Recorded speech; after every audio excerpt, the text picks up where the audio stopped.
Astral polytechnic stock के बारे में डिटेल में डिस्कशन करेंगे। जैसा कि आपको पता है कि लास्ट दिन जो है ज़बरदस्त 12% का ज़बरदस्त जंप देखने को मिला एस्ट्रल पॉलिक में। नाउ आपका यहाँ पे क्या डिसीजन होना चाहिए, क्या स्ट्रेटजी होना चाहिए, इस मल्टीवैगर स्टॉक के बारे में डिटेल में जानेंगे। इसका quickly fundamental, technical, intrinsic value सब कुछ मैं बताऊंगा। अगर हम फंडामेंटल अगर स्कोर के कंक्लूजन पर अगर आए तो fundamental score based on trailing 12 month out of 10 7.2 score दिया जाएगा, जो कि बेहतरीन है, शानदार है। और बेस्ड ऑन पायर ट्रोस्की के हिसाब से 8 दिया जाएगा आउट ऑफ 9, जो कि अगेन सॉलिड है, सुपर आप बोल सकते हैं, फंडामेंटली स्ट्रॉन्ग कंपनी है। ठीक है, एस्ट्रल पॉलिक में तो यहाँ पे घबराने की जरूरत नहीं है, फंडामेंटल यहाँ पे स्ट्रॉन्ग नज़र आता है। रेवेन्यू देखेंगे तो रेवेन्यू यहाँ पे बढ़ते हुए दिखाई दे रहा है, नेट प्रॉफिट भी बढ़ते हुए दिखाई दे रहा है, और ज़बरदस्त तरीका से ईपीएस अर्निंग पर शेयर भी बढ़ते हुए दिखाई दे रहा है। लास्ट डे देख सकते हैं 11-12% का जंप देख सकते हैं। अगर हम नीचे लोअर से अगर हम देखें तो ये जो है आई थिंक ज़बरदस्त जंप यहाँ पे देखने को मिला है, राइट। लास्ट डे 11% का जंप।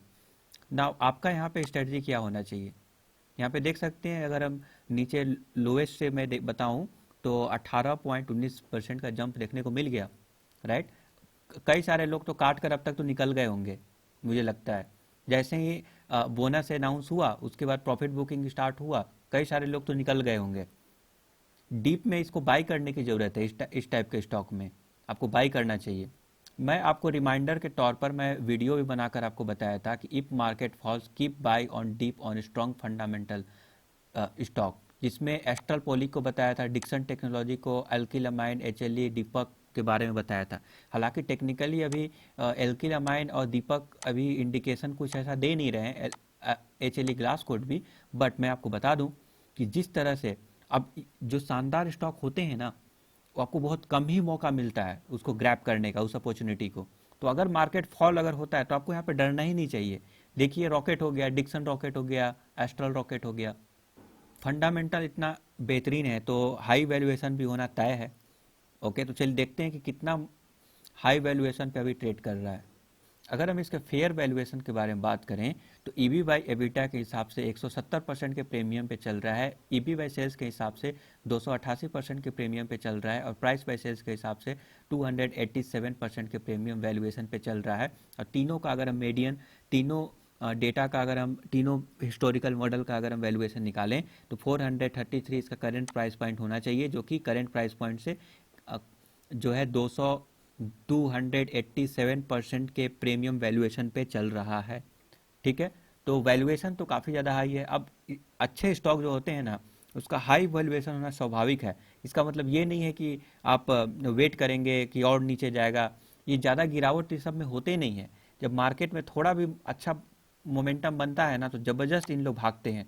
ठीक है, तो आपको बाई ऑन डिप करना चाहिए इस टाइप के स्टॉक में, मुझे ऐसा लगता है।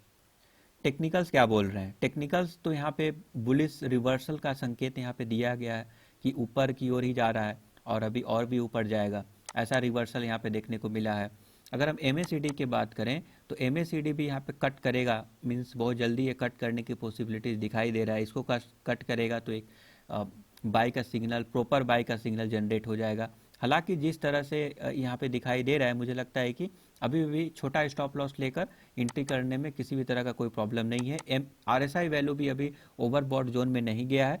तो अब देखते हैं मार्केट का क्या कंडीशन होता है। अगर मार्केट में जिस तरह से कोरोना पेंडेमिक की वजह से जिस तरह से मार्केट में एक अनसर्टेनिटी का माहौल है, उसके वजह से अगर फॉल होता है तो आपको एक मौका मिलेगा एक्यूमुलेट करने का। अदरवाइज अगर मार्केट ऊपर भी अगर जाता है, अच्छा मोमेंटम अगर आता है और अच्छा सेंटीमेंट पीपल का अगर रहेगा, तो मुझे लगता है कि आप छोटा सा स्टॉप लॉस लेकर एस्ट्रल पॉलिक में सवार हो सकते हैं।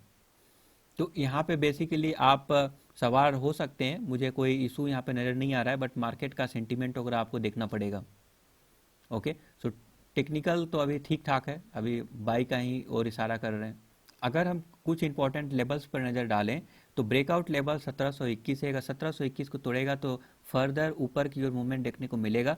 शॉर्ट टर्म का टारगेट 1800 आप मान सकते हैं। अगर बाई चांस अगर मार्केट में गिरावट अगर होता है 1420 के आसपास अगर फिर से दोबारा से अगर आपको मिलेगा तो मुझे लगता है आपको एक्यूमुलेट करने में घबराना नहीं चाहिए। ये जो बाउंस बैक है ये दिखाता है अपने जो प्राइस है अपने प्राइस को जस्टिफाई कर रहा है कि ज़्यादा नीचे नहीं जा सकता।